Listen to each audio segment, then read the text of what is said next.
এই ব্যাপার রাজা মশাইয়ের রাজ দরবারে আসার এখনো কোনো খবর নেই। 10টা বেজে 11টা হয়ে গেল। সেনাপতি সাহেব, 10টা কেবল বাজে, 11টার খবর নাই। আপনি বলছেন রাজা মশাই এই হুজুর, আছে। তুমি চুপ থাকো তো। তুমি ছোট মানুষ কি জন্য বড় বড় কথা বলো? রাজামশাই রাজ দরবারে অগ্রসর হচ্ছে।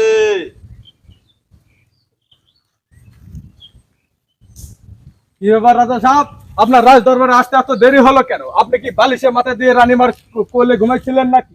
রাজা মশাই বালিশ মাথাতে ঘুমাক বা খাটের তলে ঘুমাক, আপনার কোয়া লাগবে কেন? সেনাপতি অধীর রাজ্যের কি বেহাল তো সেটা আগে বলো। আগে হুজুর, আগে হুজুর, আসলে এই রাজ্যে কারোরই যে মাথা থাকতেছে না হুজুর। সেনাপতি, তুমি কি নাকে তেল দিয়ে ঘুমাচ্ছ? তাদেরকে কেটে কেটে টুকরো টুকরো করে কেটে ফেলে দিচ্ছ না কেন? আগে আসলে আমার কিছু করার নেই, কারণ ঘরের শত্রু বিভীষণ। সেনাপতি, আমাকে কি বোঝাচ্ছ? ঘরের শত্রু বিভীষণ বলতে আমাকে কি বুঝাও? এই উজির তোমাকে বলেছি এখানে চুপ করে থাকতে। তুমি কি জন্য এখানে চুর বলে চীনাদের মধ্যে কথা বলছো? তুমি একটা চুপ করে বসে থাকো, নাহলে এখান থেকে চলে যাও। হুজুর, আপনি কি রাজ্যের কোনো খোঁজ খবরই রাখেন না নাকি? আপনার এই রাজ্যের 3 পুত্রের নুনুর মাথা কেটে নিয়েছে তাদের বিবিরা। কি বলছো সেনাপতি? তোমার রানী মতে এখনো প্রেগনেন্ট হয়নি, তুমি 3 পুত্র কোথায় পেলে? তবা তবা মহারাজ, আসলে আমি সেটা বলতে চাই।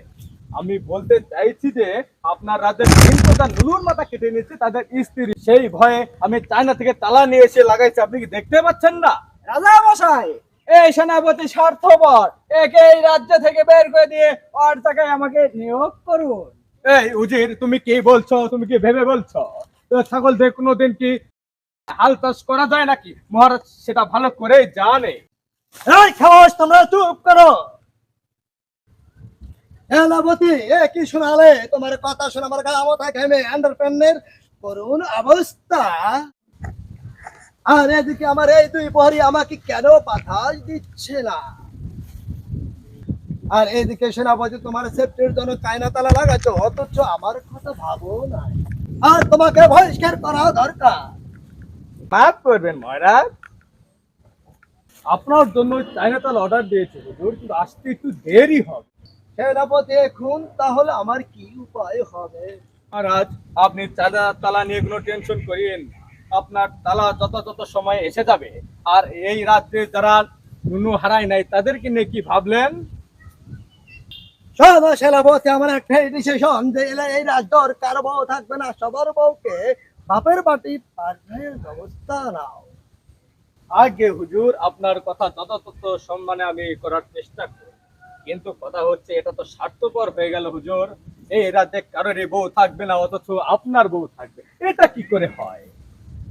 সেনাপতি, তাহলে তোমার রানীমাকে? সেটা না হয় ঠিক আছে মহারাজ, রানীমাকে যদি পাঠিয়ে দিই, সবাই তো আপনাকে ইতিম রাজা বলবে।